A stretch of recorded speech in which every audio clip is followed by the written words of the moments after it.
October 8, 1918. 6:10 in the morning. The fog sat low in the Argonne forest like something alive, something that did not want to move. It clung to the broken trees and pooled in the shell craters and turned the world into a grey wall that smelled of wet earth and cordite, and something worse underneath, something sweet and heavy that no soldier ever had to be told the name of. Through that fog, the sound of machine guns, not one, not two, dozens. German MG-08s firing from three sides of a valley shaped like a funnel, and the American soldiers of the 328th Infantry Regiment were walking straight into the narrow end of it. They went down fast. The boys from Company G 2nd Battalion, the men of the 82nd Division, they crossed that valley at 6:10 in the morning, and the Germans were ready for them. More than 50 machine guns dug into the ridge lines, interlocking fields of fire. 4 years of preparation turned into a killing ground that no amount of courage could cross on foot. A corporal named Alvin York watched his friends fall. He would describe it later in words so plain they almost hurt worse than the bullets themselves. Our boys just went down like the long grass before the mowing machine at home. That is what he wrote. Like grass before a mowing machine. The man had a way of making horror sound like a Tuesday afternoon in Tennessee, and that calm, that unshakable steadiness in the voice was about to become the most dangerous thing the German army had ever encountered from a single soldier. But we are getting ahead of ourselves, because right now, at this moment, Corporal Alvin York is not yet the most decorated American soldier of the First World War. He is not yet the man who will capture 132 German prisoners before lunch. He is not yet the legend that generals will call the greatest civilian soldier of the conflict. The name that newspapers will splash across front pages from New York to San Francisco. Right now, he's just a red-haired, freckle-faced man from the poorest part of Tennessee lying flat in a valley in France, while machine gun bullets crack the air above his head. And there is something about this man that makes everything that follows almost impossible to believe. 18 months before this morning, Alvin Cullum York sat down at a draft registration desk in Fentress County, Tennessee. And in the space where the form asked about his willingness to serve, he wrote 3 words: "Don't want to fight." The greatest combat marksman of the First World War was a conscientious objector, a pacifist. A man whose church, the Church of Christ in Christian Union, taught that killing under any circumstance was a sin against God. He had filed for exemption from military service on religious grounds. He had been denied. He had appealed. He had been drafted while the appeal was still being processed. And now here he was in a forest in France with a rifle he did not want to carry and a pistol on his hip that had a story of its own. A heavy, ugly, loud pistol. A Colt M1911 chambered in .45 ACP.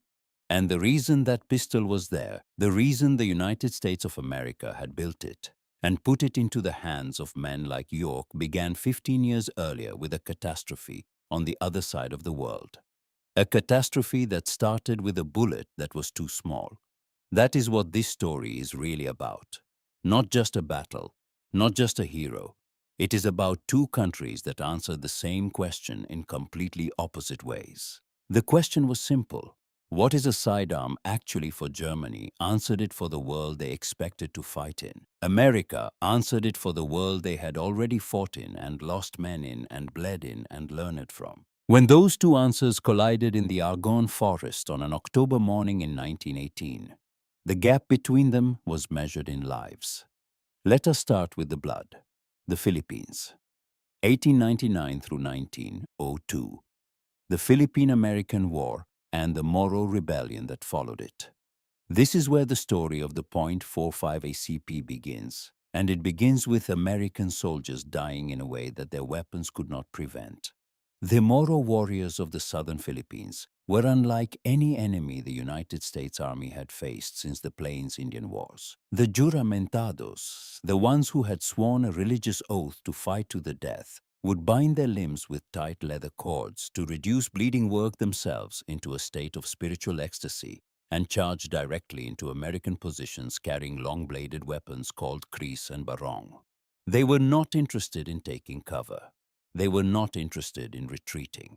They were interested in closing the distance between themselves and the nearest American soldier and cutting him apart. And they intended to keep doing it until they were physically incapable of moving. The standard sidearm of the United States Army at the time was the .38 long Colt revolver, a perfectly adequate weapon for a peacetime military, accurate enough, reliable enough, civilized enough. And against the juramentados, it was almost useless. Men were being shot multiple times at close range and continuing forward, not stumbling, not slowing down, continuing. Driven by adrenaline and religious conviction and the simple physics of a human body in motion, they absorbed .38 caliber rounds the way a charging bull absorbs a thrown stone. The bullets went in. They did damage. But they did not stop the charge. And in the time between the bullet went in and the man finally collapsed, American soldiers were being hacked to death. There is a documented case that the army studied for years afterward. A prisoner named Antonio Caspi on the island of Samar attempted escape on October 26, 1905. He was shot 4 times at close range with a .38 Colt revolver. 3 bullets entered his chest and perforated his lungs. 1 went through his hand and out his forearm. Antonio Caspi kept coming. He was finally stopped when a soldier hit him across the forehead with the butt of a Springfield carbine. 4 rounds to the chest, lungs perforated, still moving. The army did what armies do when soldiers are dying, because of equipment failure. They went back to what had worked before. Old single action .45 Colt revolvers were pulled out of storage arsenals, the same guns that had served on the frontier against the Comanche and the Apache a generation earlier. Heavy, slow, not elegant in any way. But when a .45 caliber bullet hit a man at close range, the man went down and the man stayed down. The problem stopped. Now the United States military in 1904 was not the kind of institution that accepted anecdotal evidence as doctrine. If the army was going to change its standard sidearm, it was going to do it with data. And the way the army got data in 1904 is a story that sounds almost unbelievable to modern ears. Colonel John T. Thompson, the same man who would later give his name to the most famous submachine gun in American history, and Major Louis Anatole Lagarde of the Army Medical Corps, were given a task: determine scientifically what caliber bullet a military pistol requires to stop a determined attacker at close range. Determine it with evidence. Determine it beyond argument. They conducted the Thompson-Lagarde tests at the Nelson Morris Company stockyards in Chicago, Illinois. The test subjects were live cattle at the slaughterhouse and human cadavers obtained from medical institutions. 7 calibers were tested: the .30 Luger, the 9mm Parabellum, the .38 Long Colt, the .38 ACP, the .45 Colt in both blunt nose and hollow point, the .476 Ely from Britain, and the .455 Webley. On the first day, cattle were shot through the lungs with single rounds from each caliber, and the results were recorded. How long did the animal remain standing? How far did it move? How quickly did it collapse? On the second day, animals were shot repeatedly in the lungs until they died, or until 10 rounds had been fired. Human cadavers were suspended from frames and shot from varying distances, while observers measured the sway of the body upon impact, using the principle of the ballistic pendulum to quantify the momentum transfer of each round. It was brutal work. It was methodical work. It was the United States Army doing what it does best: taking a problem that had killed American soldiers, stripping away every abstraction, and reducing it to measurable, repeatable physical fact. The conclusion of the board was unambiguous. A bullet which will have the shock effect and stopping effect at short ranges necessary for a military pistol or revolver should have a caliber not less than .45. Not less than .45. That was the line. Everything below it was insufficient. Everything at or above it was acceptable. And that conclusion, written in the dry clinical language of a government report, carried inside it the blood of every American soldier who had been cut down in the Philippines, while his .38 revolver failed to save him. That conclusion was sent to one man, and that man turned it into the most consequential military pistol ever built. John Moses Browning was not just a gun designer. He was arguably the most important firearms inventor in American history. The list of weapons that came from his mind reads like a catalogue of the 20th century itself. The Browning automatic rifle, the M1919 machine gun, the M2, 50 caliber heavy machine gun that is still in service today, more than 100 years after he designed it, the Browning High Power. The first successful high-capacity semi-automatic pistol. The man did not design weapons, he defined categories. When the Army's requirement reached Browning, he did something that reveals everything about how America approached the problem of the military sidearm. He designed the cartridge first. Before the gun, before the mechanism, before the grip angle or the safety or the magazine capacity. He started with the bullet, the .45 ACP cartridge, 230 grains of bullet traveling at 850 feet per second. Let those numbers sit for a moment because they tell the whole story. 230 grains is heavy. It is more than 3 times the weight of the .32 ACP bullet that German officers would carry in their Walther PPKs. 850 feet per second is not fast. It is slower than the 9mm. Parabellum slower than the .38, slower than almost every other military pistol cartridge of the era. But speed was not the point, mass was the point. A heavy, wide, slow-moving bullet transfers its energy into a human body in a fundamentally different way than a light, fast, narrow bullet. The light bullet punches through. The heavy bullet pushes. And in the specific scenario that the Army had learned about the hard way in the Philippines, the scenario where a man is running at you with a blade and he is not going to stop, regardless of pain pushing, is what keeps you alive. Then Browning designed a pistol around the cartridge. And when that pistol went through Army testing in 1910 and 1911, it did something that no other weapon in the competition could match. 6,000 rounds fired over 2 days, not a single malfunction. When the gun got too hot to hold, Browning dunked it in a bucket of water, picked it up and kept firing. And it worked. The competing Savage pistol had 37 stoppages in the same test. The Army adopted the M1911 on March 29, 1911, and every single design decision in that pistol pointed at one question. Will it work when everything else has failed? Not will it look good, not will it impress visiting dignitaries, not will it fit discreetly inside a dress uniform jacket.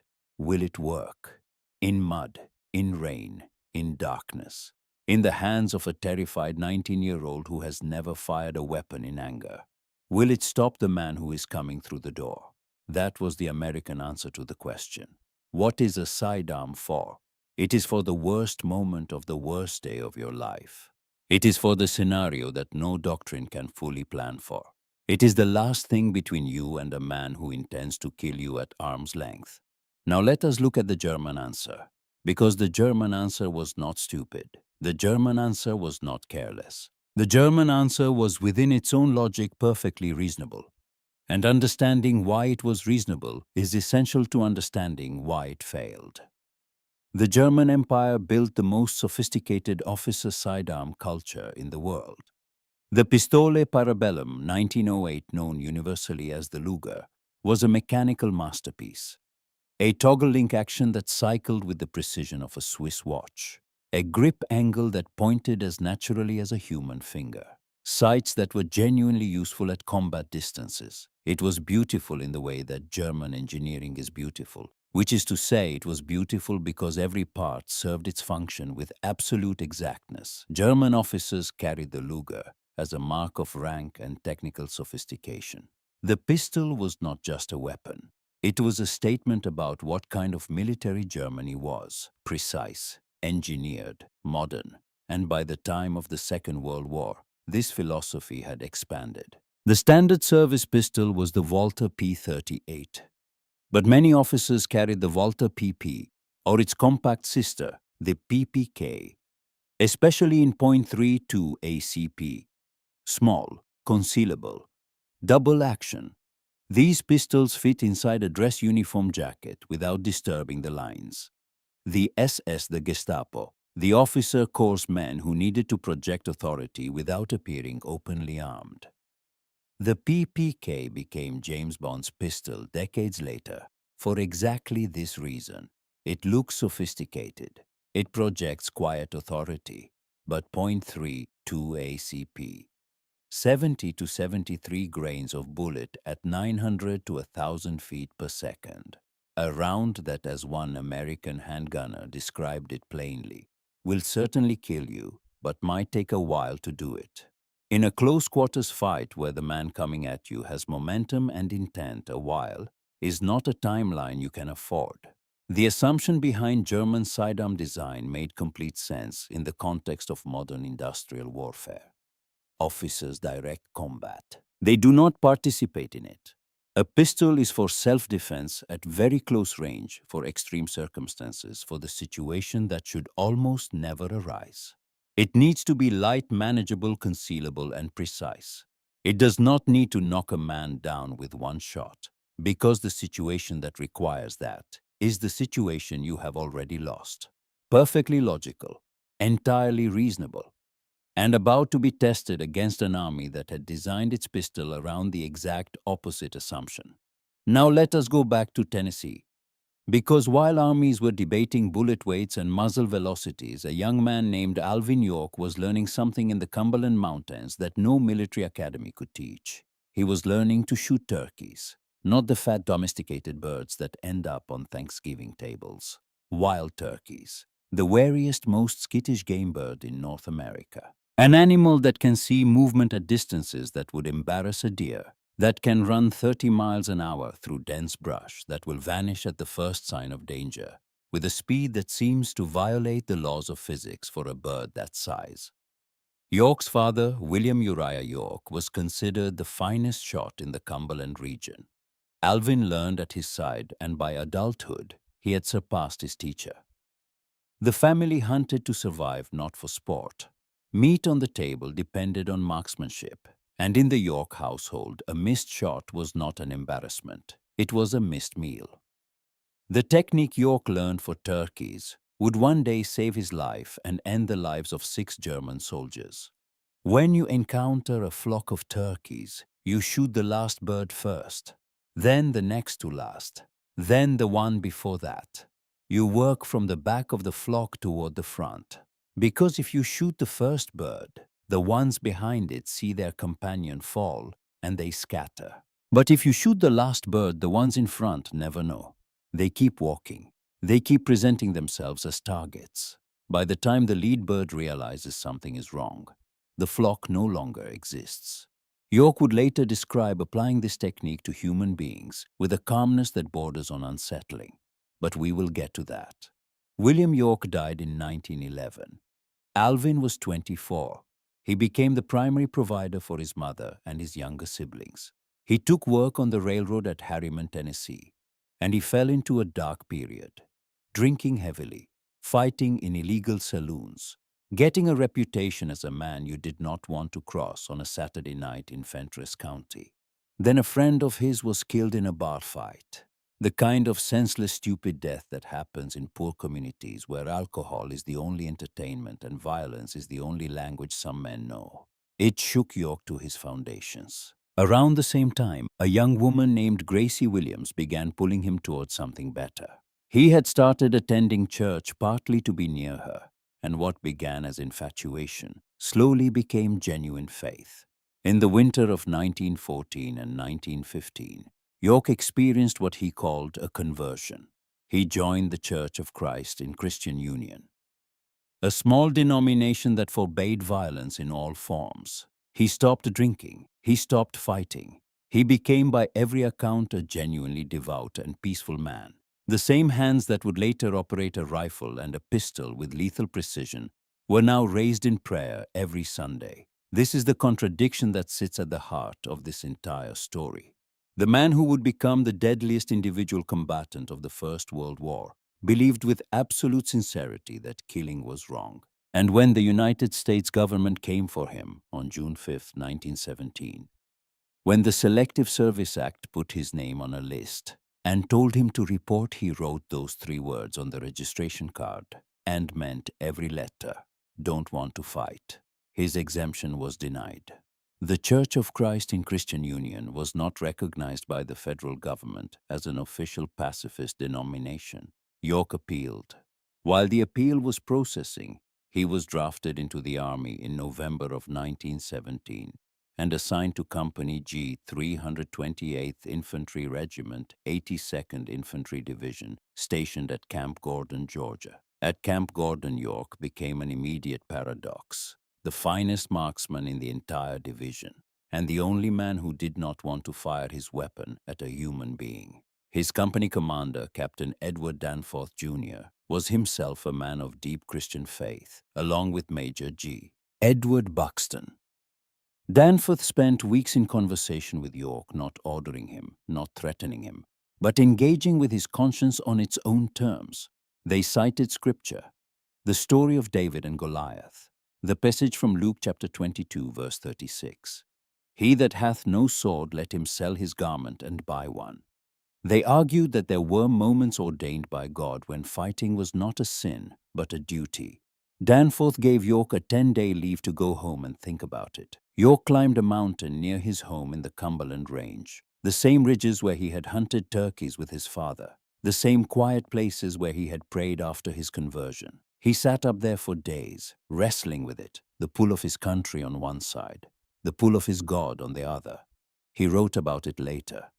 "It is a most awful thing when the wishes of your God and your country get mixed up and go against each other. One moment I would make up my mind to follow God, and the next I would hesitate and almost make up my mind to follow Uncle Sam. Then I would not know which to follow or what to do. I wanted to follow both, but I could not. They were opposite. I wanted to be a good Christian and a good American too." He came back to Camp Gordon with a decision. God wanted him to fight.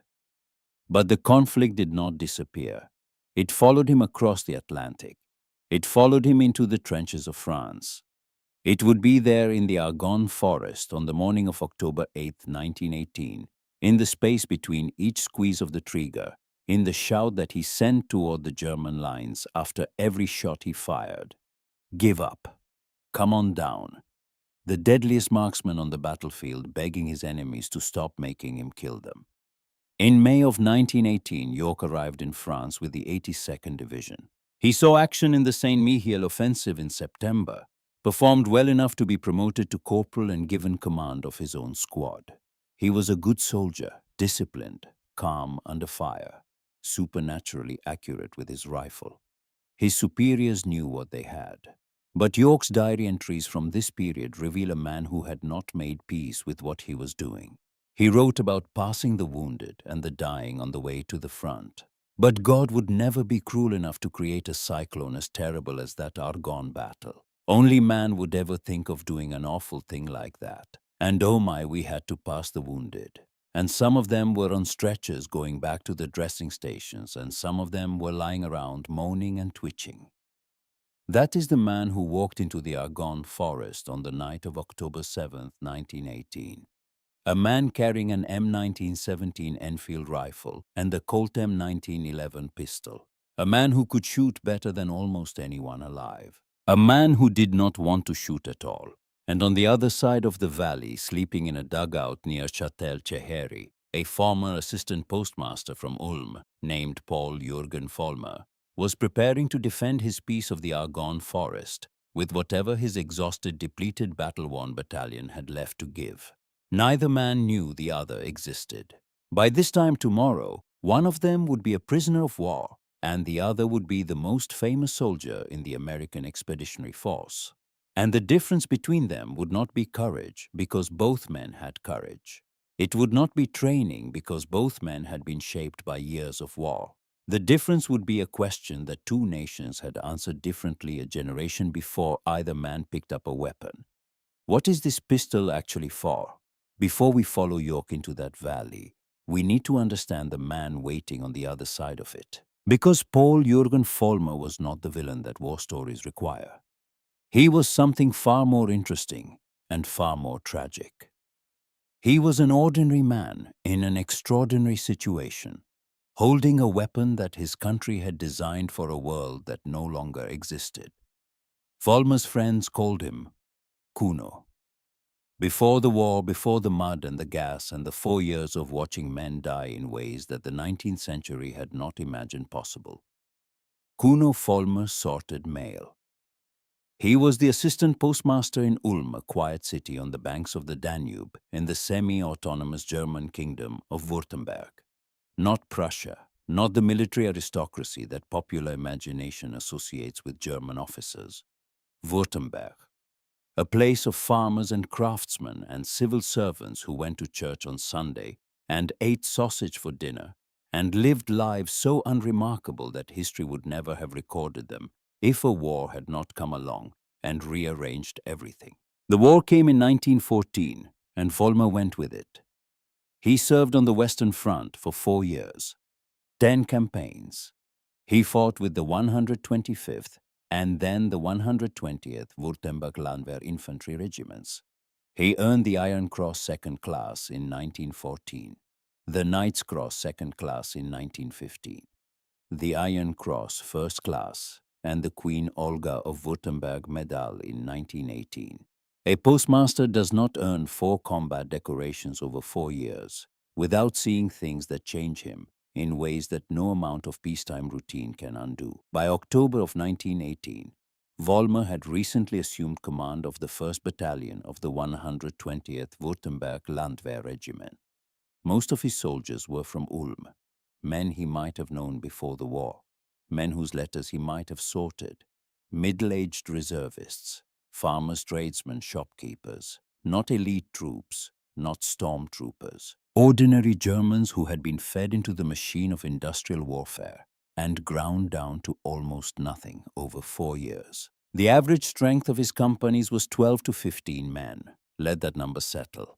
A full-strength German infantry company was supposed to have around 250 soldiers, 12 to 15. Nearly all the officers and non-commissioned officers had already been wounded or killed. The commander of a neighboring unit, the 11th Company of the 212th Prussian Reserve Infantry, put it bluntly in a report.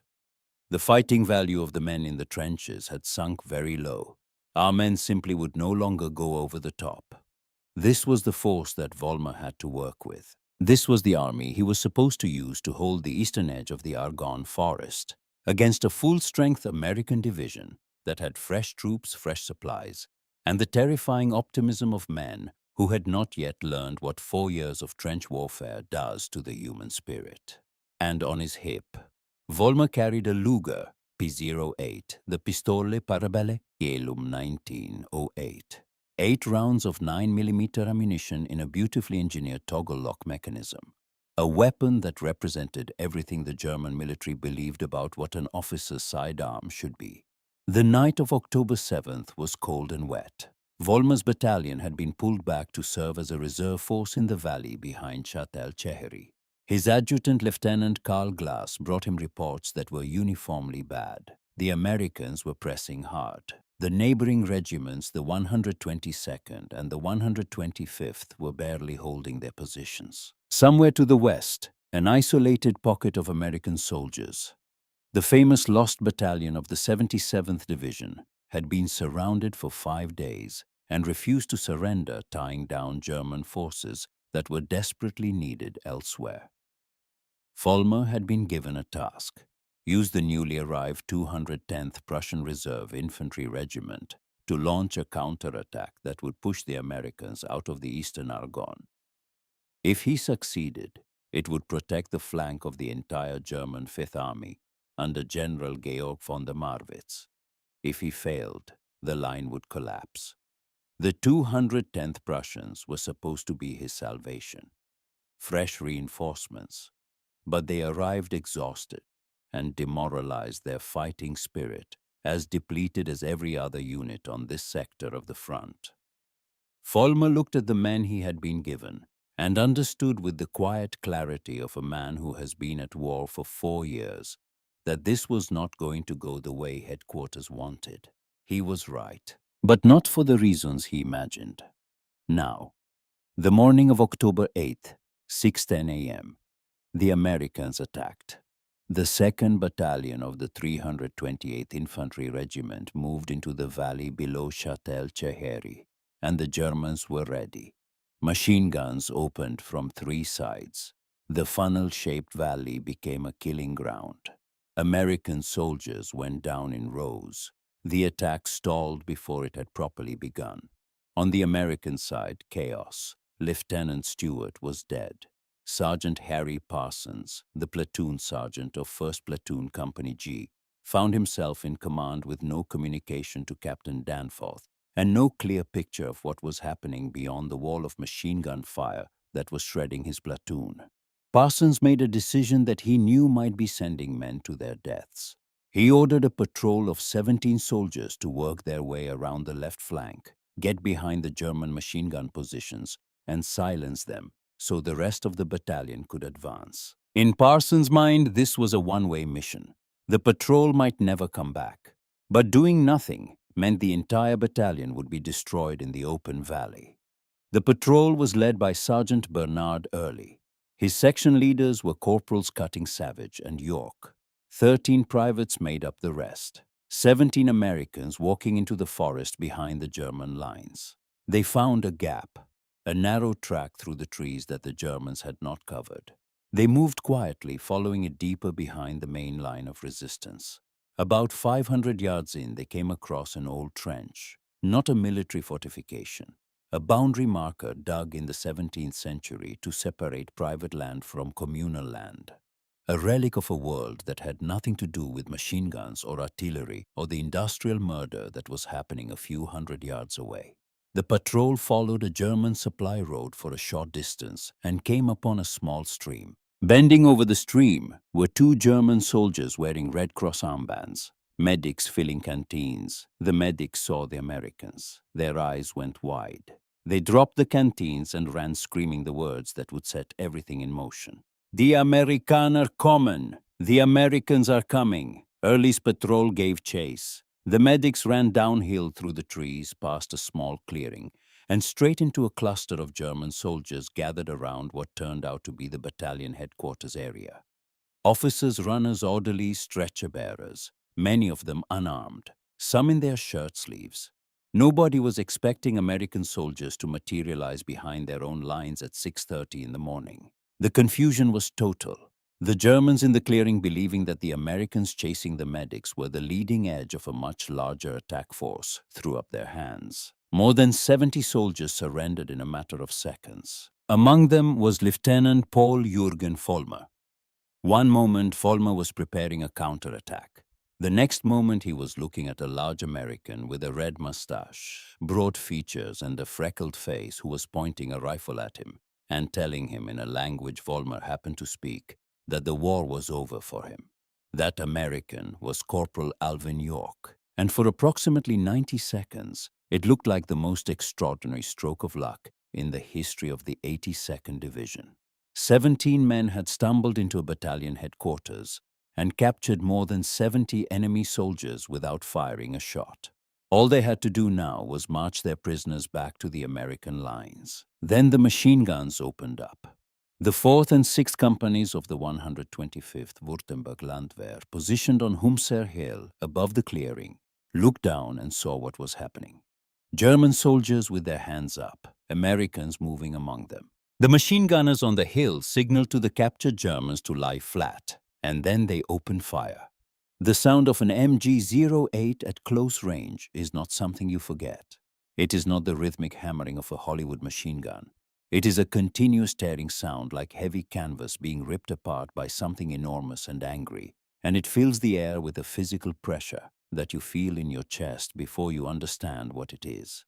6 Americans died in the first seconds, just like that, standing, then not standing. 3 more were hit and wounded badly, including Sergeant Early, who went down with multiple gunshot wounds that would take him out of the fight permanently. Several German prisoners were killed by their own countrymen in the crossfire, and the surviving captives threw themselves flat on the ground, waving their arms and screaming in German, "Don't shoot! There are Germans here!" Lieutenant Paul Adolf August Lipp, commanding the 6th Company on the hill, heard the screaming but did not stop. He ordered his men to aim more carefully and brought up additional riflemen to supplement the machine gunners. In the space of perhaps 30 seconds, the most successful surprise of the morning had become a death trap. Of the 17 Americans who had entered the clearing, 8 were still alive and unwounded. Of those 8, only one was a non-commissioned officer. Corporal Alvin York, the man who did not want to fight, was now in command. York made 2 decisions in rapid succession, and both of them were correct. First, he ordered the 7 surviving Americans to keep the German prisoners on the ground and guard them. This meant that 7 men were responsible for controlling more than 70 enemy soldiers, a ratio of 1 to 10. If the prisoners figured out how few Americans were actually holding them, the situation would reverse itself instantly. Second, York turned toward the machine guns on the hill and started shooting. He was armed with an M1917 Enfield rifle. Not the M1903 Springfield that popular accounts sometimes claim. The M1917 was a bolt-action rifle that held 6 rounds and required the shooter to manually cycle the bolt between each shot. Against multiple machine gun positions firing from elevated terrain, a bolt-action rifle in the hands of an ordinary soldier would have been almost useless. York was not an ordinary soldier. York was a man who had been shooting at small, fast, skittish targets in the Cumberland Mountains since before he could read. And a German machine gunner, raising his head above a trench parapet to aim or traverse his weapon, presented a larger and more predictable target than a wild turkey at 50 yards. Every time a German head appeared above the ridgeline, York fired.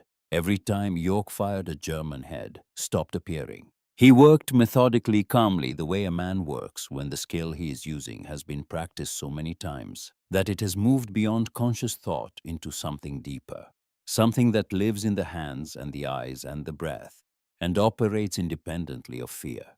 As soon as the machine guns opened fire on me, I began to exchange shots with them, York wrote later. In order to sight me or to swing their machine guns on me, the Germans had to show their heads above the trench, and every time I saw a head, I just touched it off, like flicking a light switch, like tapping a nail. The most casual language imaginable for the act of killing a man at 100 yards with a single rifle bullet. And here is the detail that separates this from every other combat account of the war. While York was shooting Germans with lethal precision, he was simultaneously shouting at them in English, "Give up, come on down," after every shot, after every kill. The man who believed that all killing was a sin against God was begging his enemies to make him stop. He did not want to fire another round. He wanted them to surrender. He wanted this to be over. But they would not stop, and so he would not stop, and the terrible arithmetic of it kept running. Each German who raised his head gave York a choice between his conscience and his survival, and each time York chose survival, and each time he shouted at them again, "Give up, come on down." Vollmer, lying on the ground among the prisoners, watched this happen. He saw his comrades fall one by one to the Tennessee marksman's unerring fire. He pulled his Luger P-08 from its holster and fired at York. Emptied the magazine. 8 rounds of 9mm Parabellum, the product of a century of German precision engineering, sent downhill at the American who was single-handedly dismantling his battalion. He did not hit him. The Luger had fired, and it had not connected. This was the moment when a philosophy built in peacetime factories met reality in a clearing full of dying men. When the theoretical perfection of a precision instrument encountered the practical requirement of actually hitting a target under the worst possible conditions. Stress, fear, distance, a man shooting back. At least 3 machine gun crews were eliminated this way. York firing, Germans falling, York shouting, Germans not surrendering. And then someone on the German side made a decision that would become one of the most documented single-soldier engagements of the war. Lieutenant Endres, commander of the 4th Company of the 120th Infantry Battalion, saw that Vollmer was in trouble. Andres gathered a squad, approximately 5 soldiers, fixed bayonets, and led them in a charge downhill toward York's position. This was either an act of extraordinary courage or an act of desperation, and it was probably both. The men coming down the slope were not firing their rifles. They were running with steel blades extended, closing the distance as fast as gravity and adrenaline could carry them. At close range against a man who was nearly out of rifle ammunition, a bayonet charge should have worked. There were 6 of them and 1 of him. York was almost out of Enfield rounds. He let the rifle drop and drew the M1911. And here, in this clearing in the Argonne forest, with 6 men running at him with bayonets, Alvin York of Pall Mall, Tennessee, applied the lesson his father had taught him in the Cumberland Mountains 20 years before.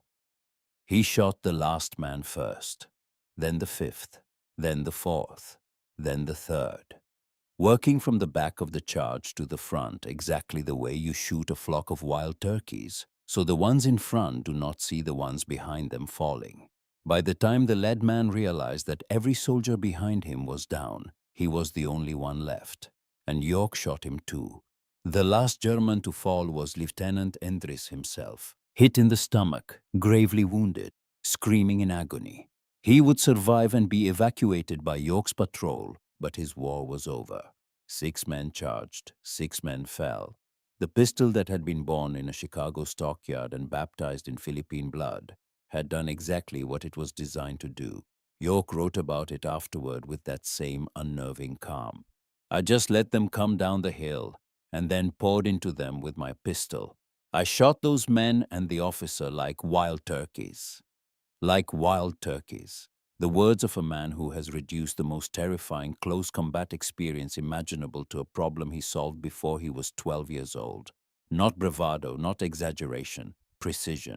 The same precision that John Moses Browning built into the pistol, and that William York built into his son, and that the Cumberland Mountains built into every hunter who needed to eat. Volmer saw 25 of his comrades die in the clearing and on the hillside. He saw the bayonet charge eliminated in seconds. He saw the machine guns silenced 1 crew at a time. The former postmaster from Ulm had been at war for 4 years and 10 campaigns, and he had seen enough. He spoke to York in English. "If you don't shoot any more, I will make them give up." York, the man who had been begging them to surrender since the first shot, agreed instantly. He did not hesitate. He did not savor the moment. He was glad it was over. Volmer called up to Lieutenant Lipp on Humser Hill and ordered him to lay down weapons. Lipp obeyed. His men walked down the hill unarmed and joined the growing column of prisoners. One of the newly surrendered Germans had concealed a grenade. He pulled it and threw it at York. It missed. York shot the man. Nobody else resisted. Volmer, trying to assess the situation, asked York how many Americans were with him. York's answer, delivered in a thick Tennessee accent that Volmer almost certainly did not fully understand, was 2 words. "Aplenty." There were 8. York organized the prisoners into a column. He placed the German officers at the front with Volmer at the very head of the line and the muzzle of the M1911 pressed against the small of his back. As the column moved toward the American lines, they encountered additional German soldiers along the way. Volmer, with a .45 caliber barrel touching his spine, ordered each group to surrender. They did. By the time the column reached the American positions, York and his 7 men were escorting 132 German prisoners. An American officer at the perimeter saw them coming and could not process what he was seeing. A corporal approached him. "Corporal York reports with prisoners, sir." "How many prisoners have you, Corporal?" "Honest Lieutenant, I do not know." They were counted as they filed past. 132. York was brought to Brigadier General Julian Robert Lindsay, commanding the 164th Brigade. Lindsay looked at the corporal from Tennessee and said what every man in the chain of command was thinking. "Well, York, I hear you have captured the whole damn German army." York's reply carried the same quiet understatement that had defined every word he had ever spoken about what he did. "No, sir. I got only 132. The official count when the battle assessment was complete.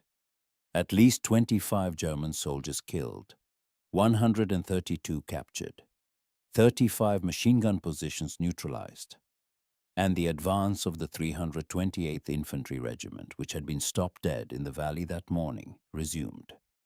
They captured the Decauville Railroad. They cut the German supply line through the Argonne.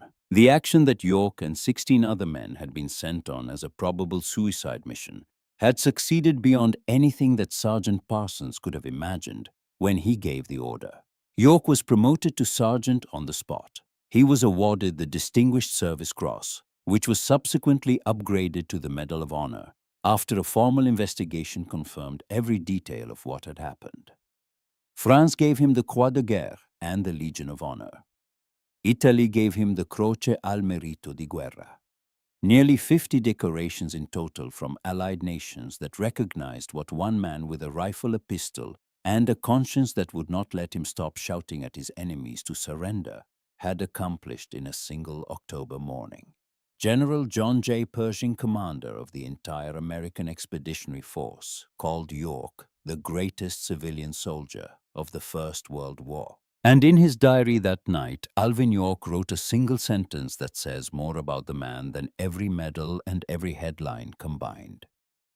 I am a witness to the fact that God did help me out of that hard battle, for the bushes were shot up all around me, and I never got a scratch.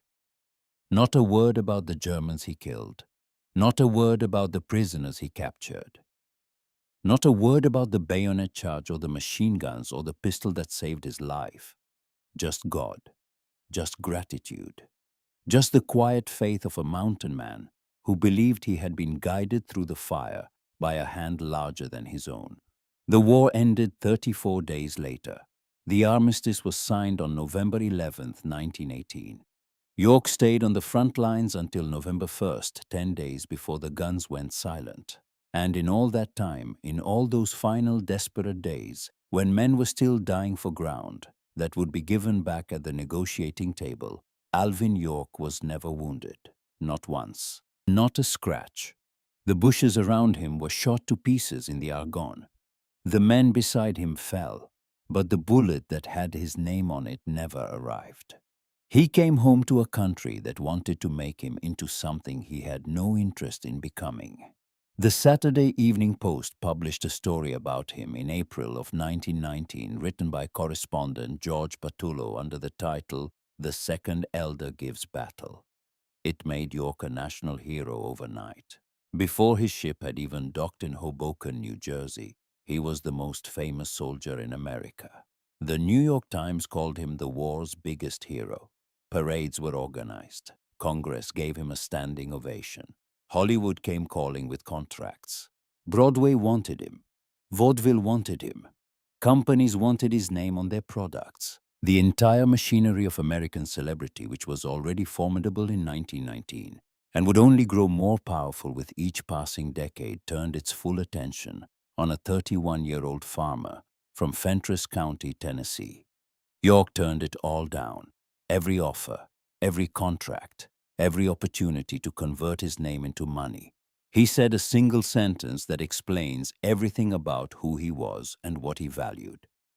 This uniform is not for sale. He went home. He married Gracie Loretta Williams on June 7, 1919. The girl he had loved since before the war. The girl whose influence had helped lead him to faith in the first place. They settled in Pall Mall. They would raise 8 children together. 6 sons and 2 daughters, most of them named after figures from American history. Alvin Jr., George Edward Buxton, named for the Major, who had helped convince York that God and country did not have to be opposites. Woodrow Wilson, Sam Houston, Andrew Jackson, Thomas Jefferson, Betsy Ross, Mary Alice.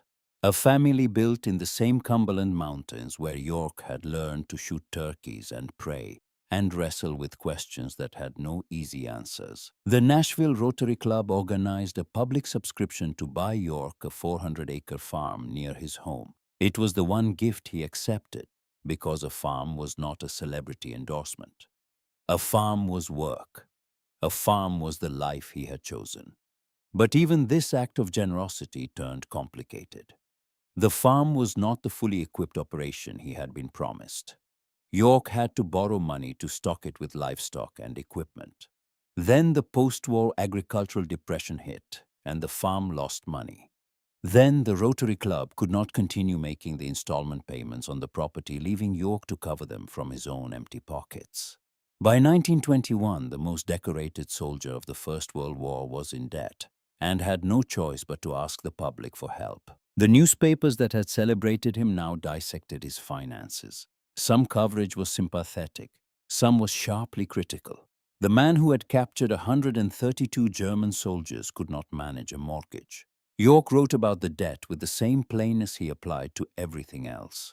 I could get used to most any kind of hardship, but I am not fitted for the hardship of owing money. An appeal to Rotary clubs across the country and a sympathetic article in the New York World eventually raised enough money to settle the debt by Christmas of 1921. But the episode left a mark, not on York's reputation, which remained untouchable, but on the man himself. He had learned that fame in America is a currency that depreciates faster than anyone expects, and that the country that builds you into a legend on Monday can forget about your electricity bill on Tuesday. Now, let us talk about the pistol. Because while York was trying to keep a farm running in Tennessee, the weapon that had saved his life was becoming something larger than any single soldier's story. When the Second World War began, the United States needed pistols in numbers that would have seemed hallucinatory to the ordnance officers of 1911. 1.9 million M1911 pistols were produced during that conflict alone. The manufacturers tell their own story about how America makes war. Colt, the original producer. Remington Rand, which in peacetime made typewriters. Ithaca, a shotgun company from upstate New York. Union Switch and Signal, which built railroad switching equipment. And Singer Sewing Machine, a sewing machine company, built combat pistols for the United States military. If you want to understand the American approach to warfare, in a single fact that might be the one. The same country that designed the pistol around stopping power designed the production line around the same principle. Worry less about elegance. Worry more about volume. Get them into the hands of the men who need them and get them there fast. American soldiers in the Second World War prized captured Lugers as trophies. They were beautiful objects, mechanical art, the signature of German military sophistication. Men would trade considerable quantities of cigarettes and chocolate and whiskey for a Luger to bring home. But the M1911 earned a different kind of reputation. Soldiers who were not issued one would acquire one through whatever means the military economy of barter and scrounging could provide. Because everyone who had seen the .45 work understood the difference between a pistol that might eventually stop someone and a pistol that would stop them right now. The M1911 served in the Second World War. It served in Korea. It served in Vietnam. 74 years of continuous official service from 1911 to 1985, making it the second longest serving weapon in United States military history. And even after the Army officially replaced it with the Beretta M9, the Special Operations community refused to let it go. Marine Corps Special Operations commands, the men who go to the hardest places and do the most difficult work, were still carrying custom-built 1911 pistols in .45 ACP into combat in the 21st century. Decades after the bureaucrats in Washington decided that the era of the .45 was over, the men whose lives depended on their sidearms disagreed. Meanwhile, the Luger became a collector's item, a beautiful piece of history that people put in glass cases and admired for its engineering. Nobody was carrying a Luger into Fallujah. The structural problem with German sidearm doctrine was never that German officers were foolish. It was that they were unlucky. Their philosophy had been designed for a war fought at range managed through maps and telephones, where a pistol was a ceremonial afterthought that would almost never leave its holster. And for most of the war, for most officers, that assumption held. But wars do not stay at range. That was the lesson. Trenches get raided in the dark by small teams of men carrying clubs and knives and pistols, moving through narrow spaces where a rifle is too long to swing and the engagement distance is the length of a coffin. Command posts get overrun when the line collapses, and suddenly the colonel is not behind a desk anymore. He is standing in a doorway with a man coming through it who has no intention of stopping. Officers end up in cellars and collapsed buildings and forward positions where range is a concept that belongs to a different war, where the fight is decided by what you are holding in your hand at the moment the door opens. In those moments, a German officer with a Walther PPK in .32 ACP facing an American carrying a .45 was not in a fair fight. He was paying the price for a procurement philosophy that had optimized for the wrong scenario. The PPK was perfect for arresting a civilian in occupied Paris. It was considerably less perfect for the moment a large American came through a dugout entrance at 3 in the morning. And then there was Vollmer. Paul-Jürgen Vollmer was released from captivity in 1919. He went back to Stuttgart. He became a postmaster again. The war that had taken him from sorting mail in Ulm and turned him into a decorated combat officer was over, and he returned to the only civilian skill he had ever known. In 1929, the German National Archive in Potsdam asked Vollmer to provide a formal statement about the events of October 8, 1918. He did not want to do it. After several official requests, he arrived to answer questions. Witnesses described him as visibly uneasy. Vollmer's statement was unequivocal. There had been a large American force, not just York and his small squad. It was impossible that so few men had done what the record showed. The entire story was, in Vollmer's words, the product of a fertile imagination, probably the product of a typical American megalomania. American megalomania. That is what the former postmaster called it. The man who had been captured by 8 Americans while leading a battalion called it a fantasy. The German government compiled these statements into an official report, Die Entstehung von Kriegslegenden, The Origin of War Legends. It was researched and written by military historian Otto Korfes as a direct response to a Swedish newspaper article that had praised York's exploits. A German citizen had read the Swedish article and complained to the War Ministry. The ministry directed the archives to debunk the story and restore German honor. Witness after German witness scorned the York story as fiction, as fantasy, as impossible. The tone of the report is one of chagrin, outrage, and denial. These were professional soldiers who could not accept that a single corporal from Tennessee with a rifle and a pistol had done what the evidence said he had done. But the reluctance to accept it is its own kind of evidence.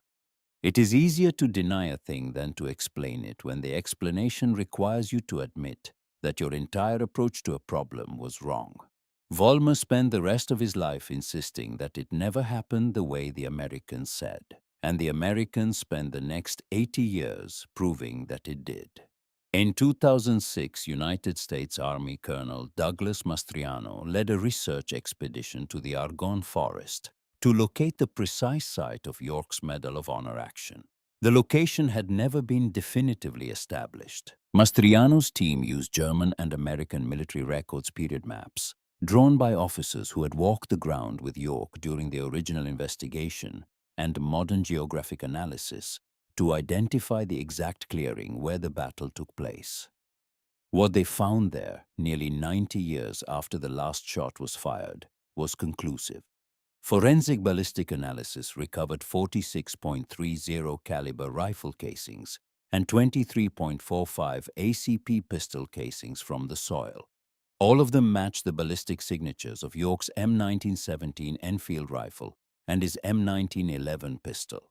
The physical evidence buried in French dirt for almost a century confirmed what York had said, what the army had documented, and what Vollmer had spent the last decade of his life denying.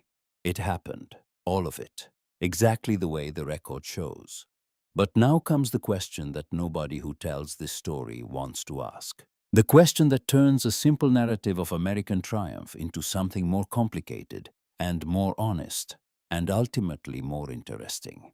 If the .45 ACP was the right answer, and the 9mm was the wrong answer, if the American philosophy of stopping power was vindicated, and the German philosophy of precision and concealability was defeated then? Why did the United States Army abandon the M1911 in 1985? Why did they adopt the Beretta M9, a pistol chambered in 9mm parabellum? The exact same cartridge that the Luger fired. The exact same round that Vollmer's pistol used when he emptied it at York and missed. Why did NATO standardize on 9mm? Why did virtually every military on Earth, including America's, eventually choose the caliber that Germany had been using since 1908? The answer is not simple, and that is why it matters. The world changed. Modern 9mm ammunition with hollow point bullets and higher pressure loads is dramatically more effective than the full metal jacket 9mm of 1918. A modern 9mm defensive round does things to soft tissue that would have been unimaginable to the engineers at Deutsche Waffen und Munitionsfabriken a century ago. The gap in terminal performance between .45 ACP and modern 9mm has narrowed to the point where reasonable experts can disagree about whether it still exists in any meaningful way. Magazine capacity changed. A modern 9mm service pistol holds 15 to 17 rounds. The M1911 held 7+1. More rounds means more chances to hit more time before reloading, more margin for the stress and chaos and degraded motor control that every human being experiences in a gunfight, regardless of training. Recoil changed the math. The 9mm produces significantly less felt recoil than the 45 ACP, which means faster.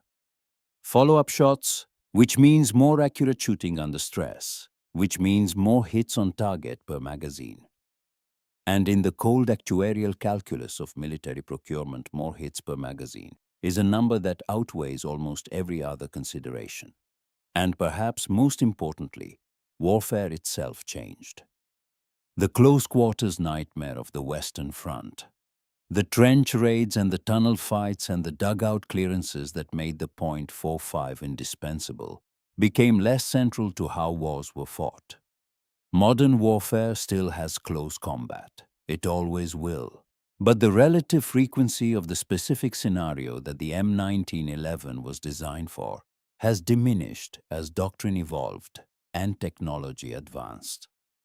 The German philosophy was not wrong. It was early. The world that Germany designed for in 1908 eventually arrived. It just took 100 years and a revolution in ammunition technology to get there. And the American philosophy was not right forever. It was right for the moment, for the Philippines, for the trenches, for the Argonne forest, for every close quarters horror of 2 world wars where the engagement distance was measured in feet, and the man coming through the door was not going to stop because you pointed something small and elegant at him. But in those moments, in those specific terrible doctrine-defying moments where everything has gone wrong, and the plan has collapsed, and the map is useless, and the radio is dead, and there is nothing left between you and the enemy except the sidearm on your hip and whatever God you pray to. In those moments, the difference between a pistol designed for the world you expected and a pistol designed for the world you already bled in was not a technical discussion. It was not a procurement debate. It was not an academic paper about muzzle energy and wound ballistics. It was the difference between walking back to your own lines and not. Alvin York walked back. He walked back and he married Gracie Williams. And he settled on his farm in Pall Mall. And he faced the problem that faces every man who returns from war to a country that does not understand what he has seen. The parades end. The handshakes stop. The newspaper reporters find a new story, and you are left standing in a field in Tennessee with a mortgage you cannot pay, and a head full of memories that will not leave you alone, and a question that the medals do not answer. What now? York answered it the only way he knew how. He built a school. In 1926, he established the Alvin C. York Agricultural Institute in Jamestown, Tennessee, 10 miles from Pall Mall, a school for the children of the Cumberland Mountains. A school for kids, like the kid he had been growing up poor in a place where formal education stopped after the third grade because your family needed you in the fields. York had attended school for 9 months of his entire life. 9 months. Everything he knew about the world beyond Fentress County, he had learned from hunting and fighting and praying and killing and watching men die in a forest in France. And the lesson he took from all of it was not that the world needed more soldiers or more heroes or more men who could shoot turkeys from the back of the flock to the front. The lesson he took was that children needed schools. He traveled across the country raising money. Audiences wanted to hear about the Argonne. They wanted the machine guns and the bayonet charge and the 132 prisoners. York gave them something else instead. I occupied one space in a 50-mile front, he told them. I saw so little it hardly seems worthwhile discussing it. I am trying to forget the war in the interest of the mountain boys and girls that I grew up among. The school opened in 1929.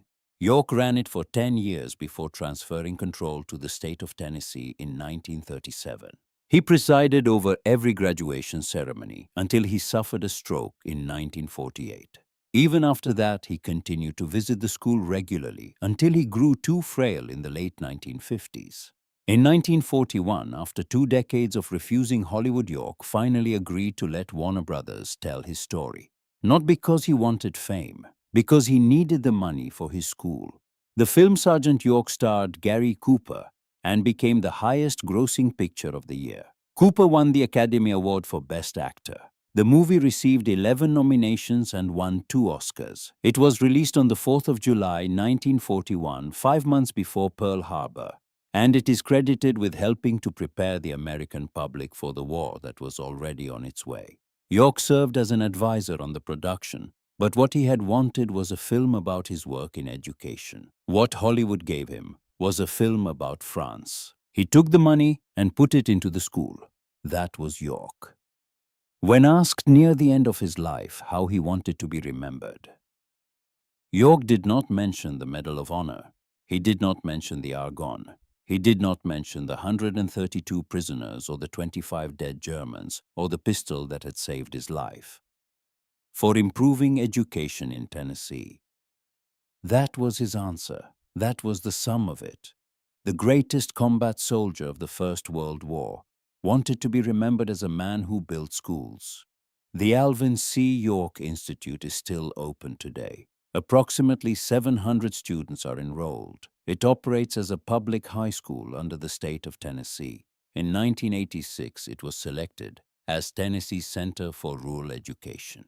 In 1989, it was one of 218 schools in the nation to receive the National School of Excellence Award. Thousands of graduates have gone on to become business leaders, bankers, lawyers, educators. Lives built on the foundation that a man with a third-grade education laid with his own hands because he believed that the children of the Cumberland Mountains deserve better than what he had been given.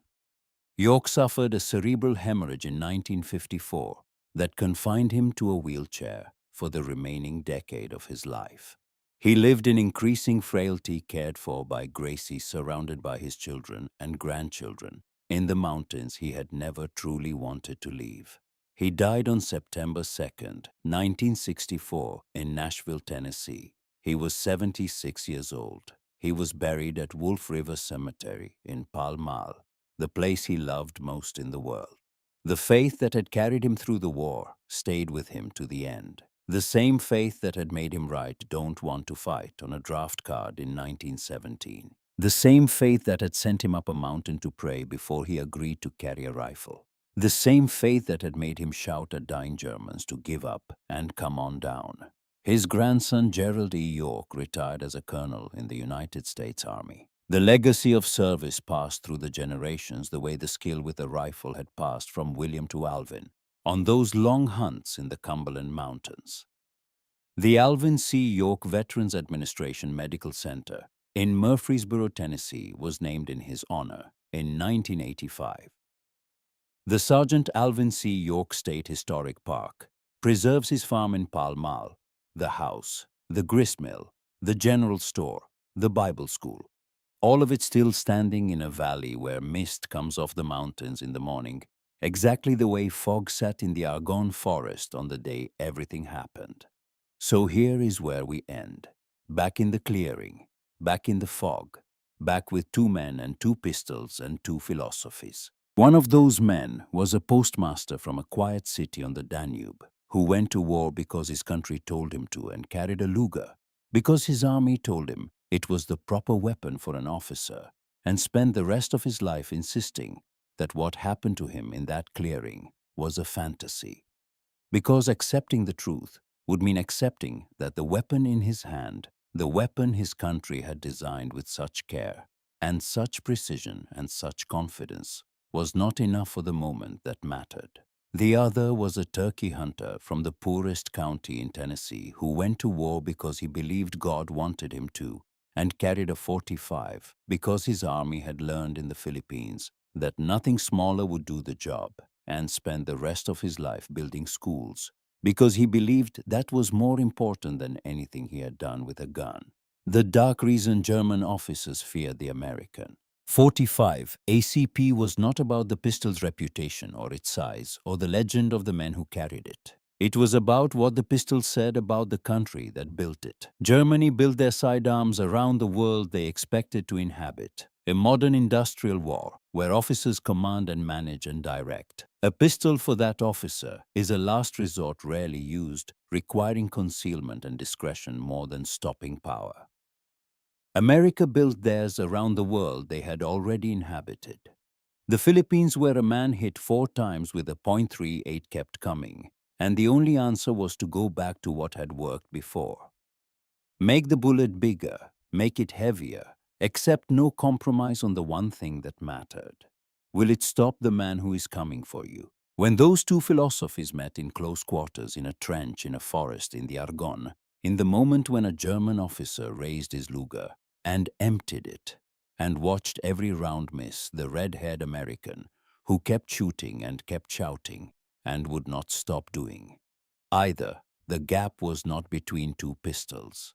It was between two different answers to the same question. What is this weapon actually for? The Americans had the harder answer.